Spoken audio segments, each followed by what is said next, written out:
코스피, 코스닥을 포함해서 자본시장도 또 주식시장도 정상화의 길을 제대로 가고 있는 것 같습니다. 오랜 시간 홀대받던 우리 자본시장이 미래 혁신 산업 성장 그리고 건전한 국민자산 증식을 위한 든든한 토대로 거듭나고 있습니다. 자본시장 정상화를 발목을 잡는 여러 가지 불합리한 제도들도 계속해서 신속하게 개선해 나감으로써 생산적 금융으로의 전환을 한층 가속화해야 되겠습니다.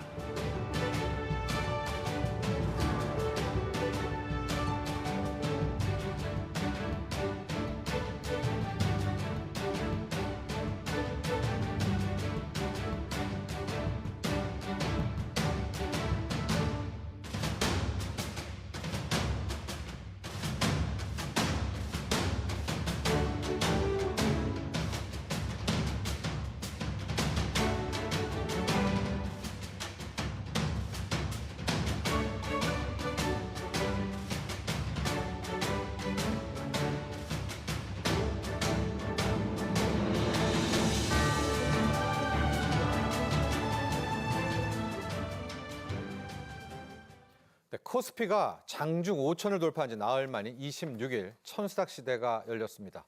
벤처기업 또 유망 중소기업 등으로 구성된 코스닥 지수는 코로나19 때 한창이었을 때가 천을 찍은 후에 4년 만에 다시 천 돌파를 하게 된 겁니다. 실적, 수급, 정책 기대감, 삼박자가 모두 맞아 떨어졌다 이런 평가 나오고 있습니다. 그리고 이제 코스닥은 천이 아닌 3천을 도전하고 있습니다.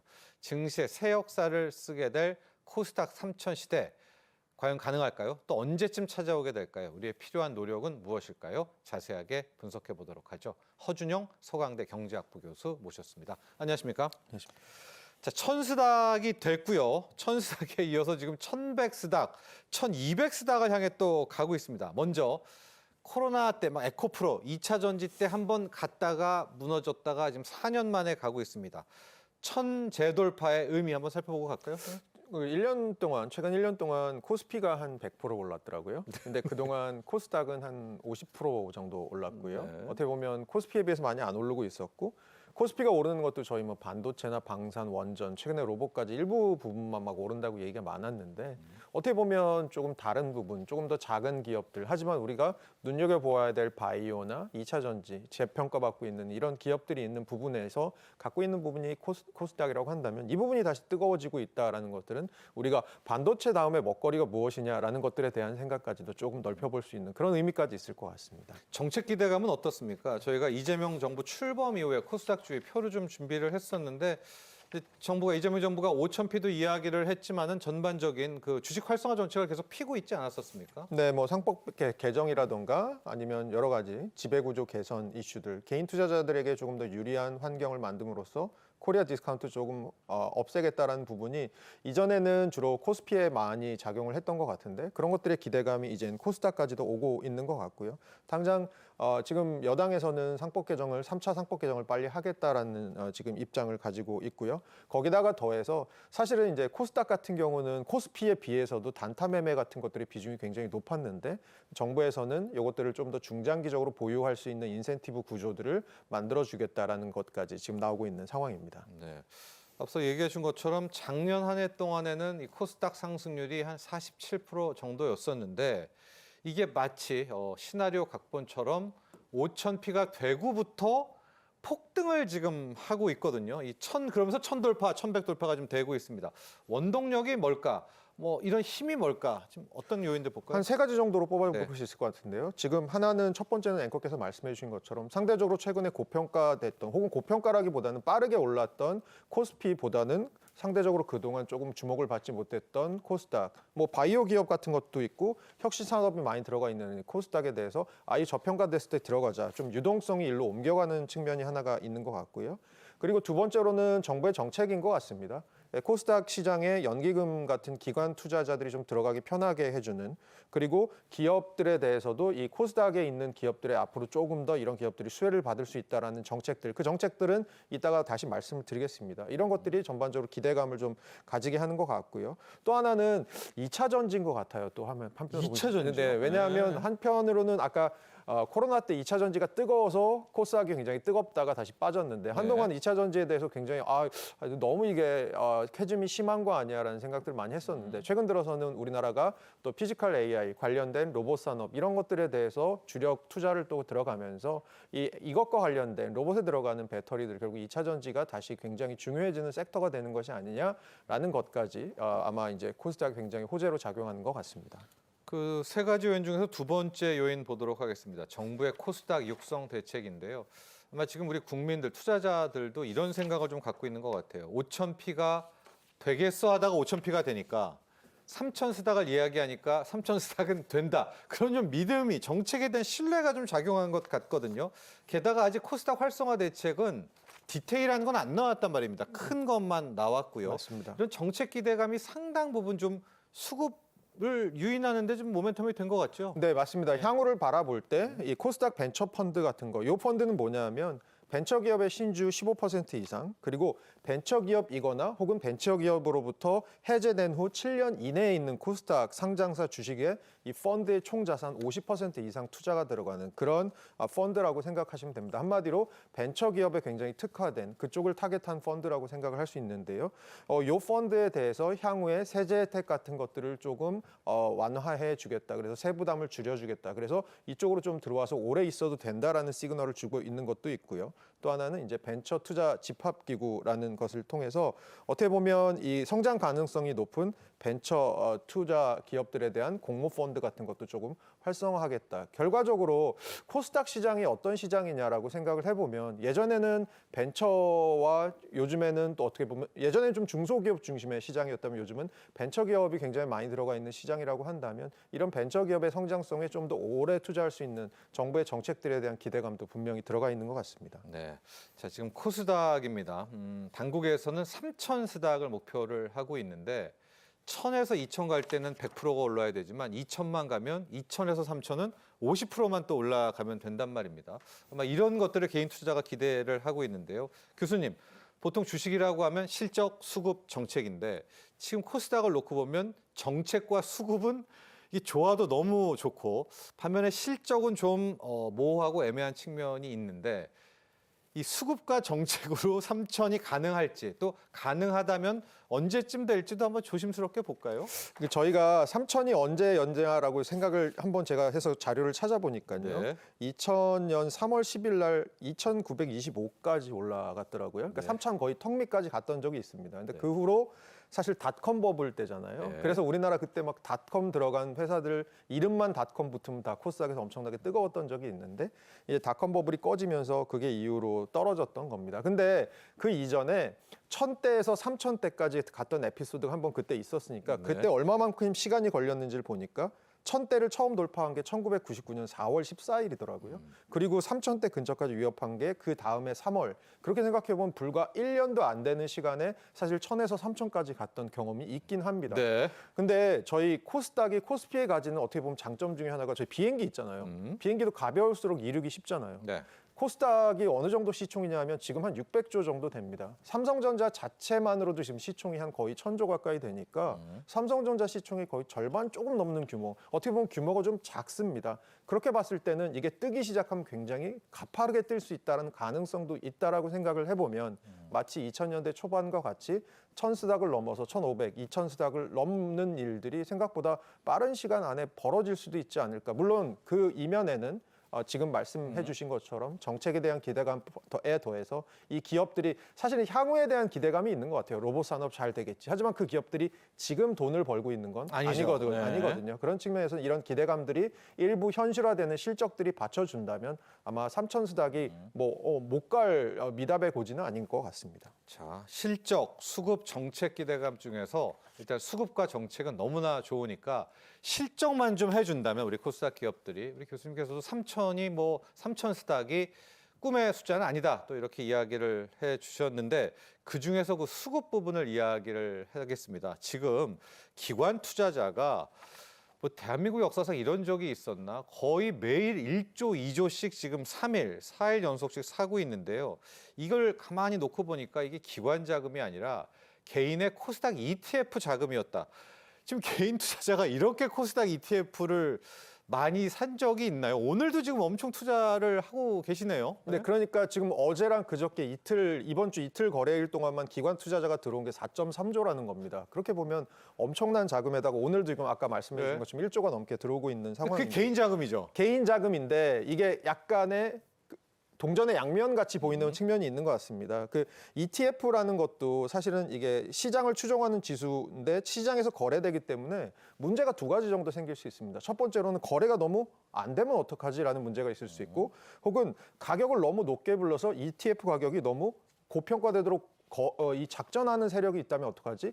이런 것 때문에 증권사를 유동성 공급자라는 이름으로 플레이어로 집어넣습니다. 네. 그렇게 돼서 개인들이 막 ETF, 그러니까 개인들이 종목을 팔고 ETF로 막 매수가 들어가게 되면 ETF 가격이 그것의 실제 밸류보다 너무 뜨게 되잖아요. 그럼 이제 두 번째 문제가 생기는 겁니다. 이거 너무 고평가되는 거 아니야? 그럼 여기에 유동성 공급자들인 증권사들이 들어가서 요것들을 해지하기 위해서 다시 종목을 매수를 하게 됩니다. 그 매수가 이제 사실 기관의 매수로 잡히는 건데 이 기관의 매수에 그러면 원동력이 뭘까라고 보면 개인들이 사실 ETF를 사고 있는 것이 원동력이 되는 것이죠. 그게 지금 앵커께서 말씀해 주신 그 얘기입니다. 네.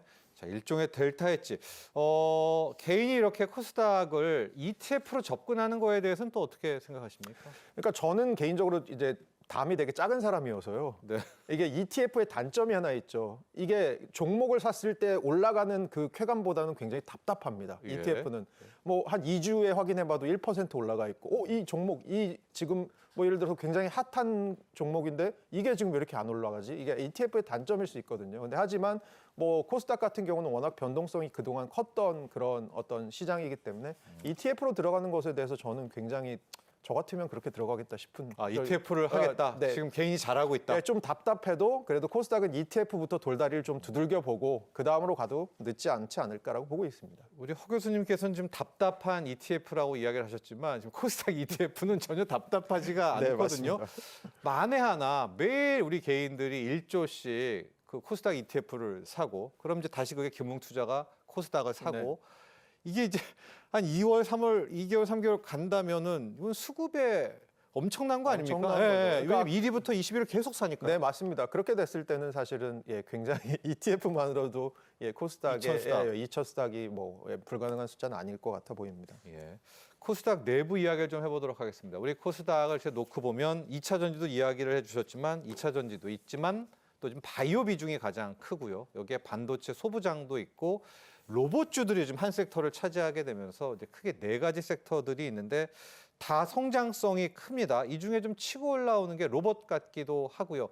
코스닥 내 이제 섹터별도 좀 한번 좀 이야기해 주시죠. 네, 코스닥 내에서 지금 봤을 때는 아까 말씀드린 것처럼 2차 전지랑 바이오는 여전히 굉장히 뜨거운 상황이고요. 2차 전지가 뜨거운 이유는 아까 말씀드린 것처럼 로봇과 관련된 부분에서 얘기가 좀 있는 것 같습니다. 물론 2차 전지는 사실 최근 들어서는 그 전기차에 들어가는 배터리가 좀 캐즘이 있다 보니까 2차 전지 업체들에서 많이 했던 게 대용량 에너지 저장 장치 쪽으로 ESS를 많이 갔었는데 거기다가 이제 추가적으로 로봇까지 가세된 형국이라고 생각을 하시면 좋을 것 같고요. 이런 부분들에 있어서 앞으로 조금 더 계속해서 조금 주목해야 되지 않을까라는 부분이 있고요. 요거를 조금 정부의 정책하고 저는 연결해서 생각을 하고 싶은 부분이 있습니다. 이번에 이재명 정부 공약집을 보면 ABCDE라는 것이 있습니다. 그러니까 향후에 우리나라가 집중해야 될 산업 이렇게 해서 A, B, C, D, E, F까지 나온 건데요. A가 AI고요. B가 바이오입니다. 그리고 D가 방산이고요. E가 에너지입니다. 이렇게 봤을 때는 이 코스닥 내에 들어가 있는 사업들과 그 산업들과 굉장히 접점이 많은 것이 어떻게 보면 이번 정부의 그 산업 정책 중에 또 하나거든요. 네. 그리고 이것과 관련해서 정부에서는 생산적 금융. 그래서 일부는 민관 합동 성장 펀드 같은 것을 가동하도록 해서 올해만 30조, 향후에 5년 동안 그래서 150조 이런 것들을 하기로 했거든요. 이렇게 봤을 때는 투자자들 생각에서는 코스닥 자체가 가진 저평가의 매력도 있지만 향후에 한국 정부가 하려는 여러 가지 산업 정책들을 봤을 때는 네. 이 코스닥에 있는 기업들이 향후에 조금 수혜를 볼 수도 있겠구나라는 생각이 당연히 들 수도 있을 것 같습니다. 네. 계속 말씀드리지만 이제 주식이 오르려면 실적, 수급, 정부 정책인데 이제 수급과 정책이 너무 좋잖아요. 삼천 시대를 가려면 결국 이제 실적이 좀 뒷받침해 줘야 됩니다. 삼천 시대의 과제 그리고 좀 조심할 점들도 함께 좀 이야기해 주시죠. 가령 뭐 로봇 대장주 같은 경우에 PER 주가 수익 비율 7,000배가 지금 얘기되고 있거든요. 실적만 나오면 좋겠는데 이제 실적은 어떻게 강제할 수도 없는 거고요. 과제들 또 유의할 점들도 함께 이야기해 주시죠. 그러니까 로봇 같은 경우는 최근에 제가 산업계에 계신 분들을 좀 만나면서 느끼는 것 중에 하나는요. 로봇에 대한 관심이 그 어느 때보다도 높습니다.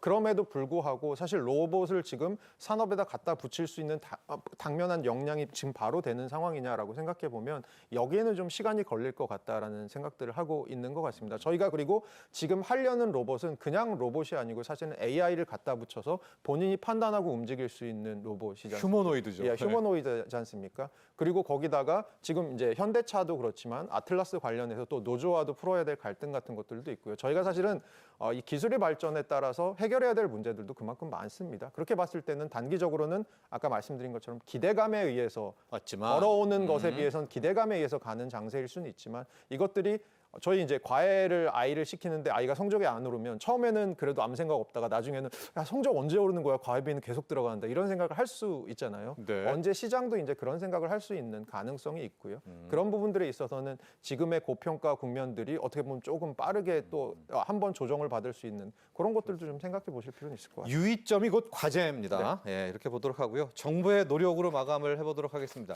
지금 코스닥 활성화 대책의 큰 그림은 나왔지만 이제 세부 대책들 안 나오고 있거든요. 또 코스닥 벤처 펀드라든가 국민 성장 펀드라든가 자, 코스닥 3000 시대를 위해서 정부 정책들, 정부의 노력들 어떤 점 보완돼야 될까요? 그 경제학자분들하고 얘기를 보면 코스닥의 시장에 있어서 가장 맹점 중에 하나는 사실은 구조조정이 잘 안 된다는 거. 사실 상장 폐지를 하거나 이런 기업들이 그러니까 경쟁력이 안 되는 기업들이 있는데 이런 기업들을 좀 잘 정리를 하는 것도 한편에서는 좀 해야 될 일인 것 같고 예. 그리고 그런 기업들을 사전에 알 수 있도록 회계 기준이나 이런 것들에 대해서 조금 더 면밀하게 저희가 볼 필요가 있다. 그리고 그런 것들에 대한 규율 강화.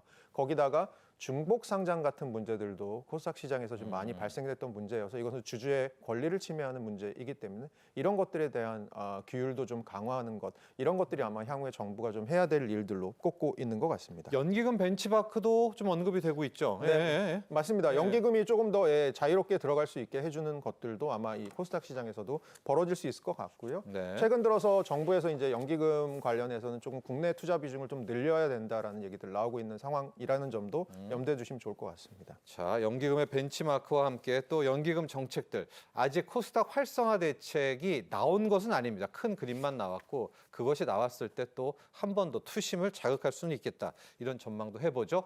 지금까지 도움 말씀에 허준영 서강대 경제학부 교수와 함께했습니다. 오늘 감사합니다.